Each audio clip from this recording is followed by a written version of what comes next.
DMZ is full of little glitches and little hacks that can help you along the way or can ruin the game. It really comes down to a personal preference. I'm going to show you some of them. Now, do as you wish with this information. It can ruin the game, it cannot ruin the game, but it can also make you aware of what can and can't happen, and maybe it'll explain some of those unexplainable things that happen when you die. So today we're going to go through some of the main glitches and some of the main hacks that make DMZ a little bit more annoying and a little bit more unexplainable. Stick around, I hope you guys enjoy, and let's get into it. Now the first one we're going to get into here is very simple and very easy to do. It's a Scuba Mask glitch. As soon as you get into the water and the animation happens, go into your bag, drop that Scuba Mask, and then re-stow it. You will see your air level will not drop at all. You can stay underwater for an infinite amount of time. It helps with bounties and all this sort of stuff, but can also be very, very annoying. Now, you don't lose health, and as you can see, my Scuba Mask is not attached at all. The downside to this glitch is that when you're running around, you can hear your operator audibly breathing through a Scuba Mask. Moderate near your location.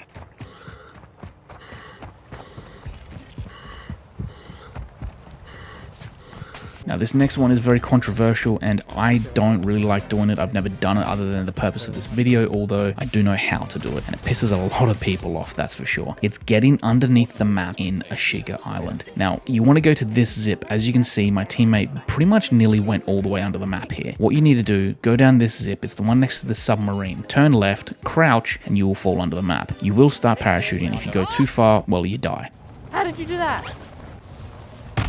If you get it just right and you parachute right towards the water, you will land in essentially the water. You can get up, you can swim around, and now you're under the map. And this is how a lot of people get those kills underneath the map. When you're in Ashika and you can't see them, even though your UAV shows them or your portable radar shows them, it's a very big pain in the ass. I don't really see a pro to this glitch other than to just piss people off. You can access bags and loot from underneath it if it's on the ground floor. You can shoot enemy bots and of course enemy operators, but obviously you can't be seen. So the bots won't shoot you back. The bots, you're basically invincible under here. You don't die unless you fall off the edge. Now, because it is a glitch, it's obviously not meant to happen, so there are problems that occur, like this parachuting glitch that just skizzes you out. I don't know if you actually end up showing through the floor on that one. It is there, and it does get quite annoying if you plan to do this. I really recommend you don't. It ruins the fun for a lot of people. As you can see, I could see this guy perfectly. He couldn't see me. There's no way he could know where I am, and I killed him. Now, to get out of this glitch, the easiest way is to find a vehicle, or to have brought in a vehicle nearby, and then you just jump straight out.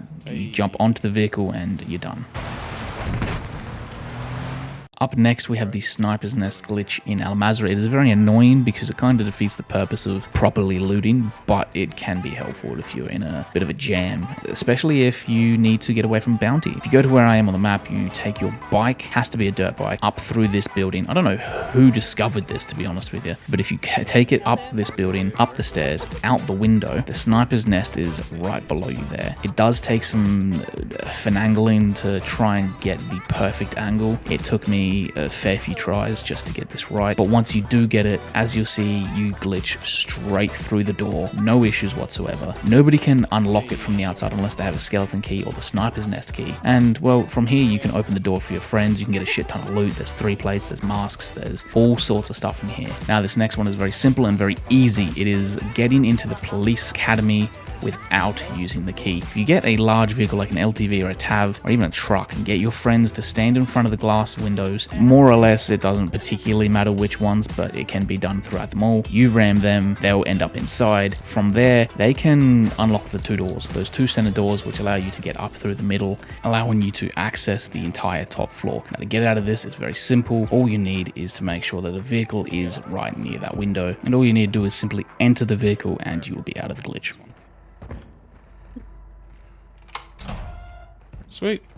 The pro's in the wall. Entering a denied area. This next one can be very useful if you're out trying to outrun a bounty or you're nearby and just need some extra loot. The Juggernaut spawns here though, so it can be quite annoying, and if he is here, you will get DDoSed and you cannot do it, as you can see here. You need a dirt bike, and once you've got that, you need to get onto this little grate in the center, and as you'll see, there's a perfect little opening right on top. If you can squeeze your bike into that, you will fall straight through. Once you're down here, there is a ton of loot and a lot of little hidey holes, especially if you don't have the key to access this in the first place. It can be great for a quick little regain. It doesn't really hurt anybody, and it is fantastic for outrunning opponents. What? How do I get down there?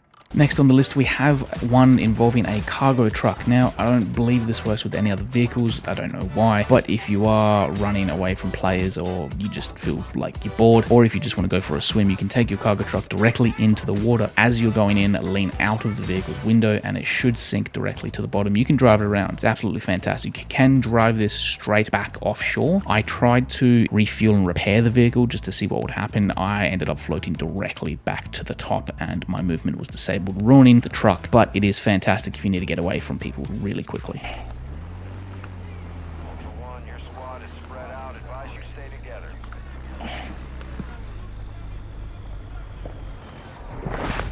Lastly, we have the infamous Koschei Glitch. Now, I think this has personally ruined the game quite a lot because nobody's going into Koschei anymore. Take that as you wish. I feel like it would be nice to have enemies in there again, but it is what it is. Essentially, once you go into Koschei and the black screen loading starts happening, exit your game as fast as you can. Once this happens, everything that you had in your bag at the time will be there when you open up the game. It doesn't give you an exfil streak or anything like that, and it can be useful, but I think it's absolutely ruining DMZ. Thank you for watching. I hope you guys enjoyed. I hope you guys got a bit of an insight into this, and I will catch you next time.